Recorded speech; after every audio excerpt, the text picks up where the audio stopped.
All right, this week's presentation is on AppArmor and HTTPS, a hardening guide for it. This is Chelsea Tyrell. All right, so we're going to start with AppArmor. Essentially, it's a built-in security feature included with Ubuntu since version 7.10. It restricts processes that may have security vulnerabilities from inflicting any kind of damage or harm on your system. It provides MAC or mandatory access control security system. And from Ubuntu itself, it says that the security model is to bind access control attributes to programs rather than to users.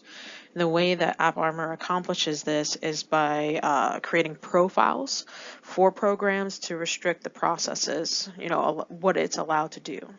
So it comes with default ones, again, built into the system, and you can actually install other ones when you install an application through the package, and you can even create ones yourself if there isn't one to cover it.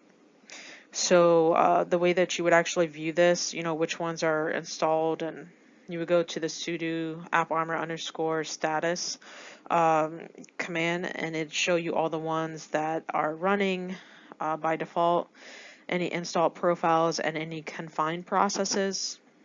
So when we talk about the profiles, there's different modes essentially that AppArmor runs in. So I don't have it listed here, but obviously the biggest one is that there is a disable mode. If it's turned off, then it's not going to work. You're not going to be protected. The other two modes that you can put it in are complain mode or enforce mode. So complaint mode is in a lot of ways a testing type mode. You can essentially, restrict actions, and it'll create an alert or a log, and that way you can see, essentially what effect an application has, using the profile before you put it into a production environment, because it's not going to stop it from doing anything. It'll just alert you when something occurs. And that actually will be found in the syslog or the audit.d file. Now the enforce mode is actually going to take it one step above the complaint mode. It's going to both alert you when any actions are taken by a program, but it's also going to enforce, meaning it's going to stop it from doing something that's not allowed in the profile. So it's just some basic information on AppArmor. So basic recommendations for hardening. Essentially, if you don't have a profile, then you're not going to be protected from any kind of attack or vulnerability. So it's only as effective as the profiles you have for it. So keeping that updated is really kind of crucial for any programs or applications you use.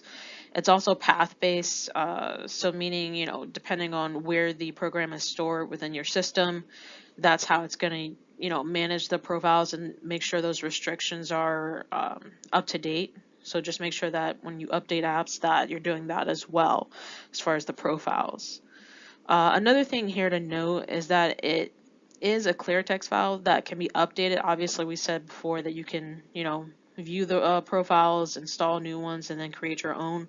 So the ones who can access this are the ones who have access to sudo command to be able to use root controls. So essentially, you just want to make sure you manage who has that access, because they can go in and change this. There's no encryption or anything on this type of file. It's whoever has access to use sudo can use this and update AppArmor. Okay. So the second protocol or service that we're talking about now is HTTPS. So it's the Hypertext Transfer Protocol with security. Essentially, it's the secure version of HTTP, which we use primarily for web traffic. So, unlike HTTP, it's going to use port 443 instead of port 80. And it creates an encrypted connection using TLS or transport layer security. You'll still see it sometimes where it uses SSL, but primarily now we're just using TLS because of it's less secure essentially. So you might even see it be called HTTP over TLS, or even the older version HTTP over SSL. So essentially, it provides authentication of the accessed website and protection of that privacy integrity of the exchange data while in transit. So essentially, it's looking at the communication here going on between a client and a server.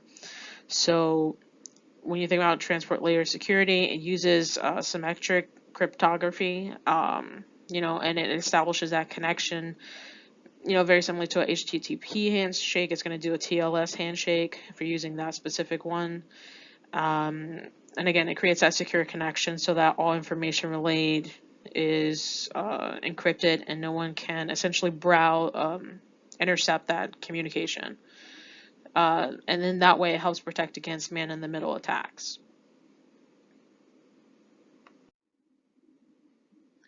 So some hardening recommendations for HTTPS. This kind of goes without saying, but just make sure that your browsers, whatever ones you're using, whether it's Chrome, IE, Firefox, make sure that it's updated, because again, that's where you're going to get the latest patches and security certificate information.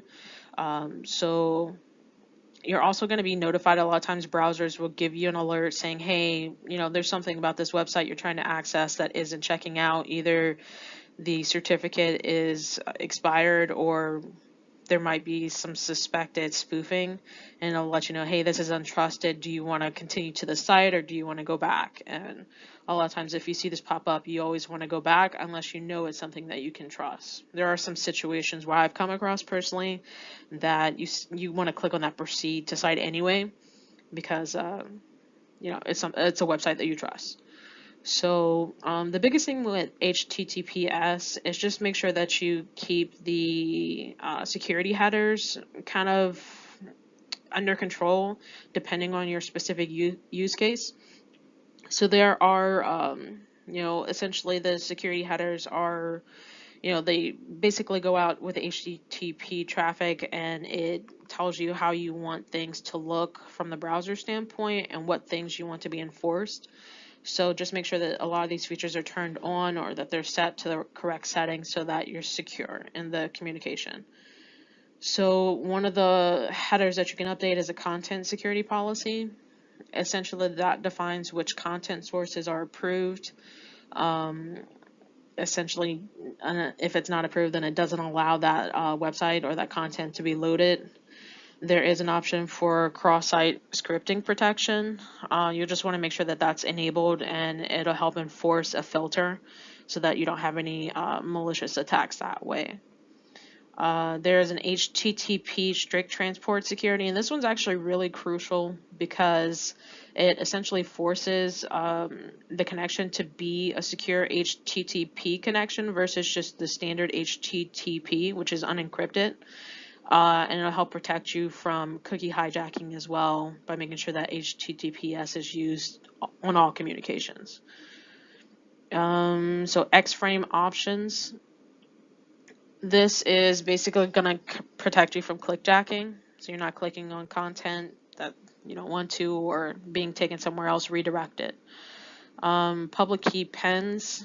It's going to tell the browser to associate a public key with a specific web server, and that helps prevent man-in-the-middle attacks as well. X content type options.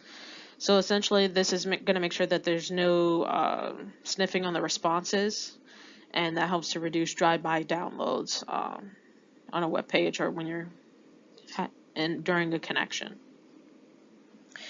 So these are just some basic recommendations. Again, a lot of the ones we spoke about as far as the operating system and the firewall are going to apply as well, making sure that you keep monitoring what's happening on your system as far as any kind of alerts that you get. Your firewall rules are updated and that they are working best for the type of traffic that you expect over a specific server. For example, if it's a web server, then obviously you want to have that enabled and turned on.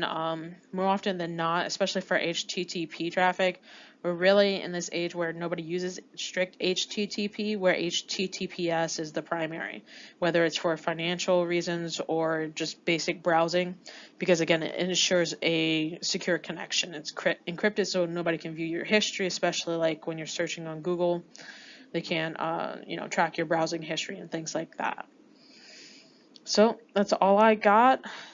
Here's some of my references that I used, and that's it. All right.